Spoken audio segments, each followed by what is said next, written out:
ಗೆಳೆಯಲಿ ಜೊತೆಯಲ್ಲಿ ಚಿತ್ರದ ಮೂಲಕ ಚಂದನವನಕ್ಕೆ ಕಾಲಿಟ್ಟ ನಟಿ ಯುವಿಕಾ ಚೌಧರಿ. ಕನ್ನಡದ ಜೊತೆಗೆ ಹಿಂದಿ, ಪಂಜಾಬ್ ಚಿತ್ರಗಳಲ್ಲೂ ಅಭಿನಯಿಸಿದ ಚೆಲುವೆ. ಇದೀಗ ಈ ಸುಂದರಿಯನ್ನು ಅರೆಸ್ಟ್ ಮಾಡಿ ಎನ್ನೋ ಕೂಗೊಂದು ಕೇಳಿ ಬರ್ತಿದೆ. ಅಷ್ಟಕ್ಕೂ ಯುವಿಕಾ ಮಾಡಿದ್ದೇನು? ಅರೆಸ್ಟ್ ಏಕಾಗಿ ಮಾಡಬೇಕು? ಉತ್ತರ ಮುಂದಿದೆ ನೋಡಿ.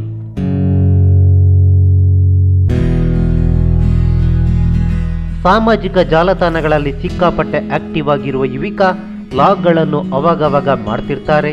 ಹೀಗೆ ವಿಡಿಯೋವೊಂದನ್ನು ಚಿತ್ರೀಕರಿಸುವಾಗ ತಾನು ಸರಿಯಾಗಿ ರೆಡಿಯಾಗಿಲ್ಲ, ಮೇಕಪ್ ಅನ್ನು ಬಳಸಿಕೊಂಡಿಲ್ಲ, ಚೆನ್ನಾಗಿರುವ ಬಟ್ಟೆಗಳನ್ನು ಉಟ್ಟಿಲ್ಲ ಎಂದು ಒಂದು ಜಾತಿಯ ಹೆಸರನ್ನು ಹೇಳಿ ನಾನು ಆ ಜಾತಿಯವರಂತೆ ಕಾಣ್ತಿದ್ದೇನೆ ಎಂದು ಹೇಳಿದ್ರು.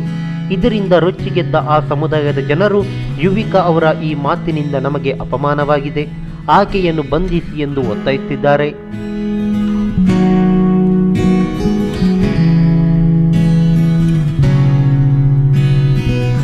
ಇನ್ನು ಸಾಮಾಜಿಕ ಜಾಲತಾಣಗಳಲ್ಲಿ ತೀವ್ರ ಆಕ್ರೋಶ ವ್ಯಕ್ತವಾಗ್ತಿದ್ದಂತೆ ಎಚ್ಚೆತ್ತುಕೊಂಡ ಯುವಿಕಾ ಆ ವಿಡಿಯೋವನ್ನು ತಕ್ಷಣ ಡಿಲೀಟ್ ಮಾಡಿದ್ದಾರೆ.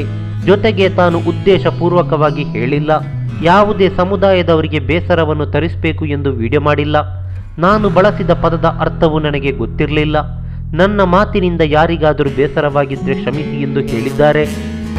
सबसे पहले तो मैं आप सब लोगों से हाथ जोड़ के माफ़ी मांगना चाहती हूँ कि मैंने वो वर्ड अनजाने में यूज़ किया और मुझे उसका मतलब बिल्कुल नहीं पता था, और मैं सिर्फ यही कह सकती हूँ कि अनजाने में हुई गलती को प्लीज़ आप माफ़ करें. ಈ ಮಾಹಿತಿ ನಿಮಗೆ ಇಷ್ಟವಾಗಿದ್ರೆ ಲೈಕ್ ಮಾಡಿ, ಶೇರ್ ಮಾಡಿ, ಹಾಗೆ ಕೋಸ್ಟಲ್ ಕನ್ನಡ ಯೂಟ್ಯೂಬ್ ಚಾನಲ್ಗೆ ಸಬ್ಸ್ಕ್ರೈಬ್ ಮಾಡಿ. ಧನ್ಯವಾದಗಳು.